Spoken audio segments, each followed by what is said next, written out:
and welcome to the last panel. So I think we've got three very different propositions here today. They're all doing niche content in their own way and targeting the discrete audiences that they're looking for. But I wanted to start by asking them to share something maybe surprising about the followers and subscribers that you have. Rebecca, do you want to start us?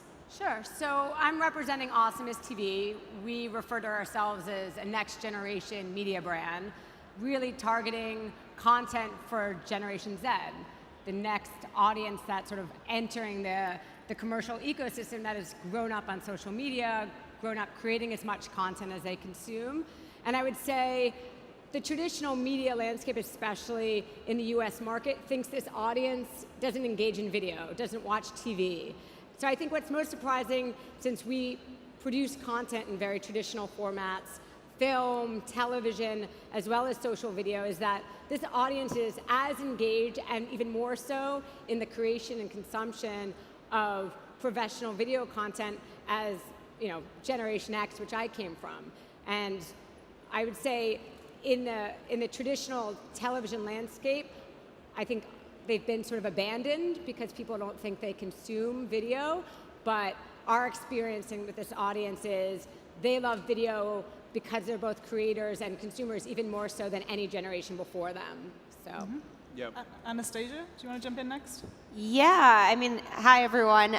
Thanks for coming. I think for me, being a professional surfer, the main thing that people think is like, wow, you have like millions of surfers who follow you. And I think what's awesome in the internet and social media now is that, there's everyone that I meet is like, yeah, surfing is part of my story, but it reaches way more. And so I think the biggest surprise is that people are like, oh, people who don't surf and people who just love the active, surfing lifestyle, which is really cool and something I love. I think as well as for me too, what I get surprised of is, the age ranges. I have, people from who, are 5 years old up to in their 50s or 60s who just, again, love the surfing lifestyle. So that was shocking to me when I meet, young kids to people even in their 60s. Cenk? Yeah, for us, the age group is probably what's surprising because a lot of times in traditional media, they say young people don't watch news.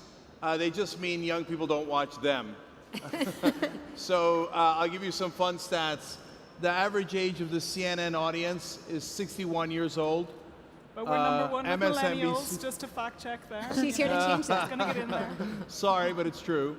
MSNBC 64, Fox News is 68. O'Reilly, back when he had a show, which is a great sentence, had average age of 72. So for every 42-year-old that watched O'Reilly, you had to have a 102-year-old watching him. So television news is ancient. Our audience is 70% 18 to 34-year-olds. So yes, young people love news if you do it directed towards them. So Cenk, your audience is actually kind of ancient compared to Rebecca's audience, which is teens and tweens, right? So can you tell us about what the teens and tweens are looking for in terms of the content that's being created for them? Well, I think what Anastasia said is part of it, right? They're used to connecting with talent and having access to through sort of the YouTube culture. They're more informed. They know who they're passionate about. They don't want a bunch of executives saying, care about this person, care about this person. This is what's going to entertain you. We started as a YouTube brand, and we had this two-way interaction with our audience that we really know what they care about. We live and breathe them. Our business is filled with young people that are just creating content that they care about, and they're getting that interaction. Whereas a cable brand historically is just delivering one way, and they really don't know what their audience is passionate about, what they care about. Awesomeness TV feels like they're interacting every day. So when we go to create television, oftentimes we use influencers in that because that's a star, that's who they care about, that's who's driving them to that platform, and that's just as important to them as great storytelling, is recognizing their world on screen, which has to be done in such an authentic way, because I think this generation is more informed, right? They know how to create content and consume content, right? They're much more in control of their media. So when you put content on screen, I think it has to be much more of a two-way experience the way you talk to them. I just got to say, I've never agreed with anyone more than that. So TV is technologically deficient. It only talks to you one way. Online video has a technological advantage. It's two ways. And once you build a truly two-way communication system, TV's toast, and especially for the younger generations. And I think Awesomeness does a great job of that. And Anastasia, how much, I mean, that, you know, to kind of follow on from that thread with the sort of the content that you're creating, you know, how much of that sort of two-way conversation is really like baked into that formula of the things that you make for your audience? Yeah, I mean, I think what's awesome in the internet and social media specifically is you can do so many different ideas and you can see what works and what resonates, and you kind of can get an instant feedback right away with your audience of if it clicks or it doesn't click, and you can go in the direction of what people like. So I think that's really awesome too. Like in comparison to TV, it's like, you know, back in the days they'd have to look at, you know, a lot of stats, and it was kind of like dodgy. And this is like within 10 minutes I can post a photo and say, oh, I think people don't really like this, or they love it. So there's not an expectation of perfection either, right? Like, we grew up and everything was packaged and glossy and perfect, and it's so false, right? And I think with a generation that's come up that feels more in control of their information, they're a more global audience, they get information a lot quicker, they can react to it, they can connect with it. When you give them something, I don't mean that, say, people don't want to be entertained, but it's just a savvier audience, and I think it's hard to just wrap things up in a bow and say, eat it, you know? So it's hard for me to continue because Rebecca's making all my points. And it's perfect. That's exactly what she's saying. So let me give it a context of politics for us. It's that authenticity that people love online and the millennials love, and now even Generation Z and younger generations love. And folks on TV can't understand it, and politicians can't understand it. So they keep sending out the guys in really good suits, really polished, and they do the same consultant tricks. They talk like this, they take off their jacket and roll up their sleeves, and everybody online vomits. They can't stand it. It looks so fake. So if you want to win with younger audiences, be yourself, be authentic. Polished used to be mandatory. It is now counterproductive to be polished. So, okay, authenticity is definitely a theme, and I think, you know, we've heard that that's something that's come through a good few sessions. The other thing that we've heard probably a lot about is, you know, the obsession with data. Is that an obsession for all of you? Anastasia, is that something that you spend a lot of time looking at? How do you sort of get into the data behind your followers and subscribers to help you understand them better? Yeah, I mean, for me, I've never really gone into that. It's always just been me being who I am and being authentic and just having fun with it. And I think when, you know, like obviously I look at what content does better or worse, but yeah, I don't really get too caught up with it because I'm a person, so it's a little different than a media company. But it's really like that. You test something, see if it works and see if it doesn't. But what they were saying about being polished, you know, I noticed for myself even, like, you know, I could spend a lot of money and hire a crazy team and do a high-produced video, and it could get less views than an iPhone video. So it's really comes down to what you're doing creatively. Yeah. Rebecca? I mean, I don't want to bash the industry that raised me and created who I am, but in traditional, you know, cable and broadcast television, they just know so little. They know so little about who's their consumer, who's watching, what are they reacting to. They're all reacting to this sort of measurement system that is so broken. And then here you have this world, to bring it back to Awesomeness, where, as we were saying, you know, you see what's working, right? You can really look at the performance data on these platforms, and I mean, obviously all the new television platforms and streaming platforms have built their brands on that, of really knowing their consumer and knowing if you love this, you're going to love more of that. And it makes us smarter programmers. It makes us deliver more on what the audience wants, and the traditional ecosystem is just hamstrung because they're just guessing. There's just someone saying, this is a cool idea. And you know what, tastemakers are real, and that can work, and it has worked in US television for years, but I think it's getting harder and harder to pick what's gonna work, and especially with so much choice, and as you look about sort of splintering demographics, it's like delivering to everybody. They're used to saying, what's that romantic, dark comedy with so-and-so starring in it? Like, you really need to deliver, the expectation is higher, and that data informs that. If Rebecca keeps making perfect points like this, I'm gonna leave. All right, so I love data. It's not gonna change the substance of what we talk about, because that would be inauthentic, but how you present it, which platforms, how do you put your content on those platforms? So I'm not shy about having strong opinions, but I will always let data overrule me, because data knows better than I do. So if you have a collection of people saying, hey, you're better off on this platform, or this is how you should market it. I mean, there's 1,000 different ways that data can inform your decisions. And to Rebecca's point about TV, I was once talking to a giant sponsor, to their CMO, the guy who makes their decisions on where to spend their money.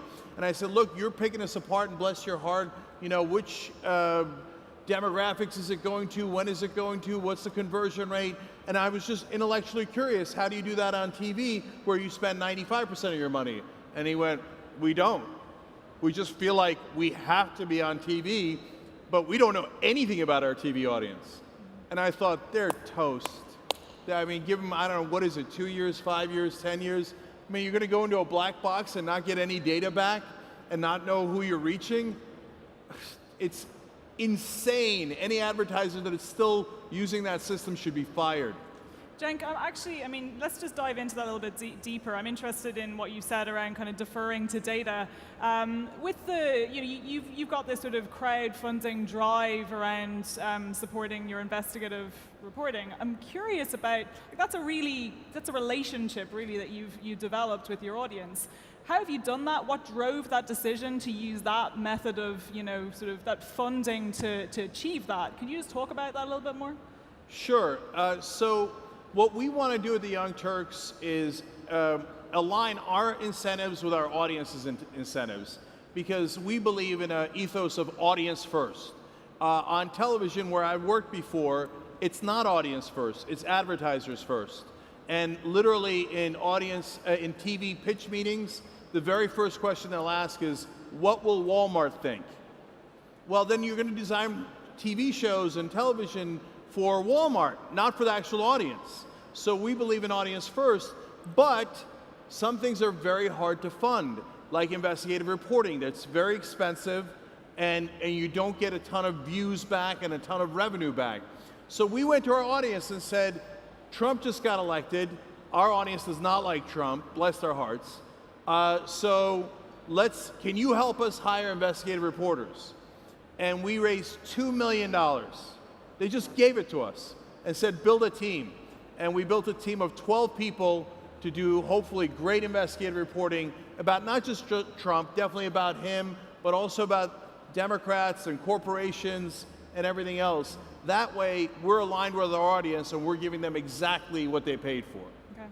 And just to get into then, you know, we've talked about authenticity, but with a loyal segment, you know, building upon a loyal segment of an audience is hard. Rebecca, can you sort of talk a little bit to how do you get beyond that group and stay authentic to the people that have been with you since the beginning? Yeah, it is hard, and I think the key point is, you know, as I mentioned, you know, we started on YouTube, and that was where the brand lived. But the reality is that's not the only platform where our audience lives. So it's about, and with all of the social platforms and traditional platforms, you really need to produce for what those platforms are, right? And so for us, it's about being everywhere they are and recognizing why they're going to that different platform. We are not, you know, a closed system where we say you have to come to us. We go to where they are because there's so many scaled platforms and players where they're going to interact. What does awesomeness mean on Facebook as much as it means what does awesomeness mean on Hulu, which are some of our partners in the US. So for us, it's adapting the storytelling and the content for what experience they're going for. And that's why I sort of started off about how our audience watches a lot of content. We have a big partnership with an SVOD partner, Hulu in the US, where we produce very traditional formats. Like we have a show called Freakish. It's a zombie show in high school. It looks and feels like TV. But the problem is that our audience isn't going to TV, right? They're going to streaming platforms. So how can we help our partners entertain that audience when they are going there to watch some of these big hits? But then how do you keep them there? How do you keep them engaged when they're there? And when they go to Snap, how do we give them the stories they want there? And so for us, it's about being present on every platform, understanding our audience wherever they are, and including globally. We've launched social platforms in the UK and France and Germany because this audience is a global audience. They're everywhere. Half of our audience is viewing us from outside the US. And I think it's the being nimble and being able to keep up with them, which again is just not how the one network everywhere system works. We don't take what we put on this platform and put it over there because people engage in different ways, and it's much more complicated and complex. But when you're born into that, like our company was, it's more second nature than it is for a traditional media company. So, like being nimble, I think, is probably something that you can certainly talk to. And I've heard you talk about how you really think about like 6 months down the line and what's coming next, and thinking about kind of the trends. What have you spotted that you're keeping a watch on? Yeah, I mean, I think it's definitely, it's going all video. I really think video is the future.